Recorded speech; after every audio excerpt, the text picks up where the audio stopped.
Aujourd'hui, j'avais envie de vous donner des trucs pour soulager les douleurs au dos et pour éviter que ces douleurs-là reviennent. Donc, je vous donne 3 astuces pour éviter la catastrophe et je vous les présente dans quelques secondes. Je suis Denis Fortier. Si vous êtes nouveau ici sur ma chaîne YouTube, je vous conseille de vous abonner en cliquant sur le coin inférieur droit de l'écran. Je vous invite aussi à vous abonner gratuitement à mon infolettre en visitant mon site web, le www.denisfortier.ca. Vous allez aussi pouvoir prendre un rendez-vous. J'offre des téléconsultations. Tout ça se passe en ligne et vous allez pouvoir aussi faire une contribution pour me donner un coup de main à continuer à produire des contenus gratuits et à vous les offrir, notamment sur YouTube. Maintenant, les douleurs au dos, ce sont des problèmes qui sont récurrents, qui concernent vraiment beaucoup de personnes.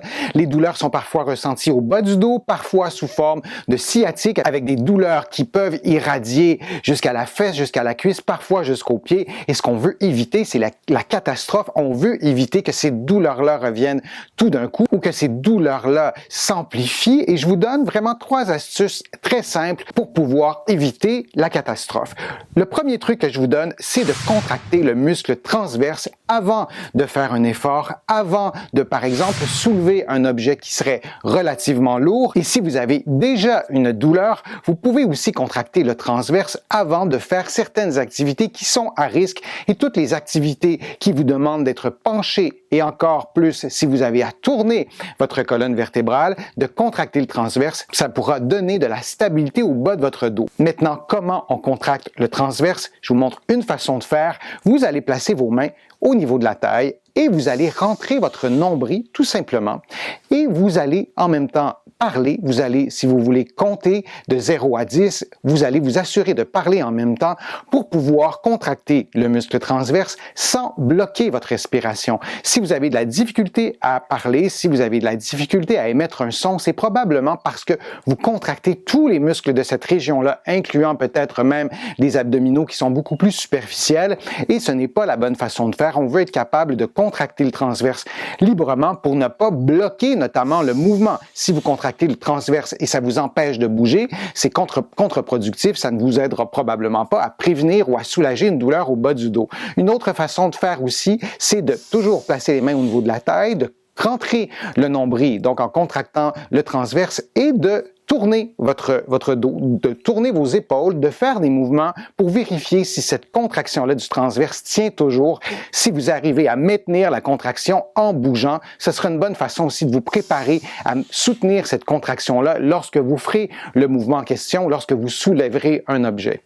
Si jamais tout ça est abstrait, vous vous dites « j'entends bien ce qu'il me dit, mais j'arrive pas à le faire », un dernier truc pour bien contracter le transverse et pour apprendre à sentir la contraction du transverse, vous vous placez à 4 pattes. Évidemment, le contenu abdominal va exercer un poids sur votre transverse et vous allez rentrer le nombril dans cette position-là sans bouger le bas du dos, sans bouger le bassin et le poids du contenu abdominal va vous aider à mieux sentir le transverse. Vous pourrez commencer à contracter le transverse comme ça, puis ensuite le faire en position debout.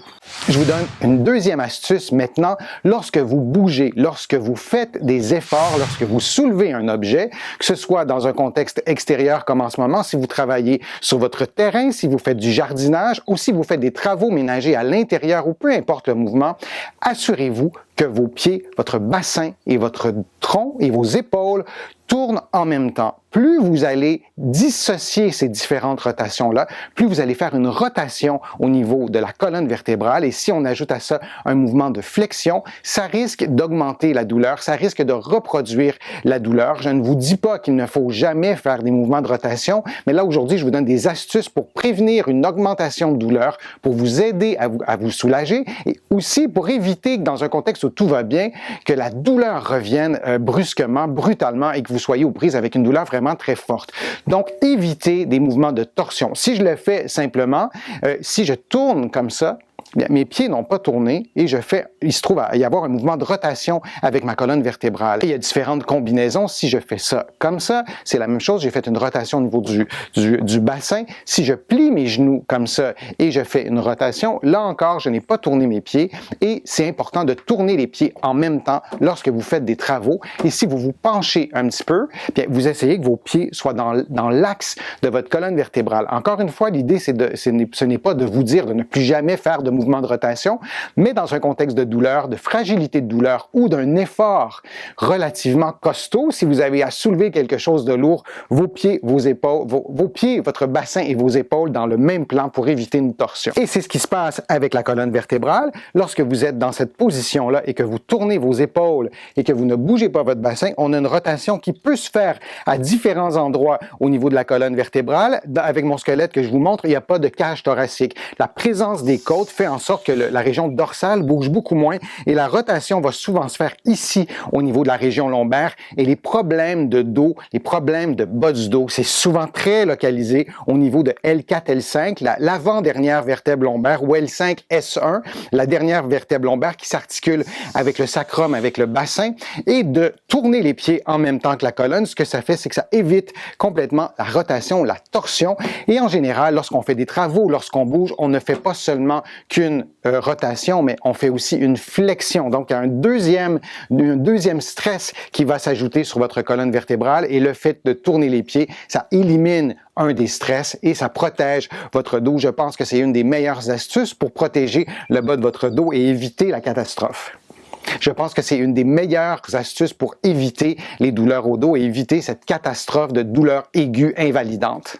Et la troisième astuce que je vous présente, vous la connaissez peut-être, c'est de plier les genoux lorsque vous vous penchez. C'est une règle de base qu'on devrait appliquer tout le temps lorsqu'on est en présence d'une douleur, lorsqu'on est fragile à une douleur au dos. Mais cela dit, tout le monde devrait être capable de se pencher sans plier les genoux.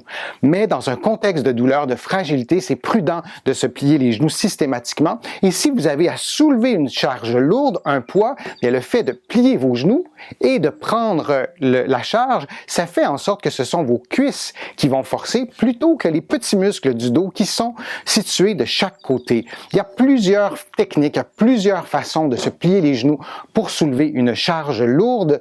Moi, ce que je vous dis, c'est qu'allez-y simplement, pliez vos genoux et maintenez le bas du dos dans une position neutre. Et lorsque vous soulevez l'objet, vous dépliez les genoux pour pouvoir le soulever. Et lorsqu'on donne cette astuce-là, on oublie vraiment trop souvent d'ajouter un autre conseil, c'est-à-dire que vous devez avoir la force musculaire suffisante dans vos cuisses, dans les muscles qui sont situés devant, derrière, dans vos fessiers, d'avoir la force suffisante pour pouvoir vous relever avec vos cuisses. Et c'est pas le cas de tout le monde. Et lorsque vous avez une douleur au bas du dos qui est là depuis longtemps, dans bien des cas, ces muscles-là sont trop faibles. Alors, il ne s'agit pas seulement de plier les genoux et de se dire, bon, avec la volonté, ça va fonctionner. Non, si vous n'avez pas la force, ça c'est une chose. Et si votre corps, votre cerveau n'est plus habitué d'utiliser la force des cuisses, la force des fessiers pour vous relever, ça ne fonctionnera pas. Vous devez stimuler la force de vos cuisses, des muscles qui sont situés devant, derrière et des fessiers pour pouvoir vous réapproprier ce mouvement-là. Et je vous donne 2 exercices pour pouvoir le faire. Le premier exercice se fait debout, adossé à un mur. Je vous ai déjà parlé de cet exercice-là, ce qui est relativement simple. Vous allez prendre la position de la chaise au mur en choisissant un angle de flexion des genoux qui correspond à votre force, à vos capacités physiques. Vous allez donc plier un peu ou beaucoup vos genoux et vous allez garder la position 4 fois 30 secondes. Lorsque vous serez capable de faire ça, vous essayez de plier de plus en plus bas. Vous n'allez jamais en bas de 90 degrés, même 90 degrés, c'est peut-être un petit peu bas. Et vous allez ensuite, et ça c'est important, faire une progression, c'est-à-dire de faire l'exercice sur une jambe. Vous allez lever un pied après avoir transféré votre centre de gravité vers le côté opposé et vous allez donc lever le pied et vous allez maintenir cette position-là 4 fois 30 secondes en alternant avec l'autre côté. Et vous répétez tout ça 4 fois 30 secondes. Et le deuxième exercice à faire pour aller recruter, pour aller stimuler, pour vous réapproprier approprier la force de vos cuisses pour pouvoir utiliser ces muscles-là, c'est un exercice qui se fait debout. On appelle cet exercice-là la fente avant. Encore une fois, il y a plusieurs façons de le faire. Je vous en donne une très simple. Vous prenez la position de génuflexion, vous placez un genou par terre et vous vous relevez en poussant vraiment avec votre jambe d'appui. Vous allez faire ça une dizaine de fois en alternant côté gauche, côté droit et vous allez faire 3 séries jusqu'à ce que vous ayez suffisamment de force pour pouvoir le faire facilement. Si vous n'avez pas suffisamment de force, vous allez probablement vous dire son exercice à Denis, ça ne fonctionne pas. Mais il y a une façon très simple d'adapter l'exercice pour que vous puissiez progresser graduellement, c'est de placer un coussin, un objet au sol et de faire l'exercice en posant votre genou sur cet objet-là. Moi, j'utilise un tapis de yoga que j'ai roulé, mais vous pourriez utiliser autre chose de plus épais ou de moins épais et vous allez pouvoir certainement faire l'exercice, quitte à mettre un objet qui est vraiment très très haut. Ça fera en sorte que vous aurez moins à vous pencher et vous allez voir, ça va être beaucoup plus facile et graduellement, vous diminuez la hauteur de cet objet-là et je suis persuadé que vous allez arriver à faire l'exercice. Et ensuite, lorsque vous aurez pris de la force dans vos cuisses, dans vos fessiers, vous pourrez vous dire que lorsque je me penche, je plie les genoux, je garde mon dos relativement droit, je garde un bon alignement tête, épaules, bassin et la force de vos cuisses pourra vraiment participer à ce mouvement-là plutôt que de forcer avec le bas du dos et c'est là bien souvent que la douleur survient, c'est là que la catastrophe arrive et qu'on a une douleur invalidante qui nous empêche de bouger. J'espère que ma vidéo vous a été utile, j'espère que mes conseils vous ont plu. Si c'est le cas, je vous invite à cliquer j'aime, à la partager sur vos réseaux sociaux. Vous savez, ça me donne plus de visibilité, ça m'aide à produire de nouveaux contenus. Je vous invite à visiter mon site web, vous allez trouver tout plein d'informations, le www.denisfortier.ca. Vous allez aussi pouvoir contribuer si vous le souhaitez. Vous allez voir, il y a plein de trucs que je vous donne pour contribuer de différentes façons. Vous allez trouver aussi beaucoup d'informations dans mes livres qui sont disponibles partout au Canada, en librairie et sur le web. J'ai aussi le privilège d'être publié à travers le monde. Mes livres sont disponibles notamment en France, là aussi en librairie et sur le web. Je suis Denis Fortier. Je vous remercie beaucoup. À bientôt.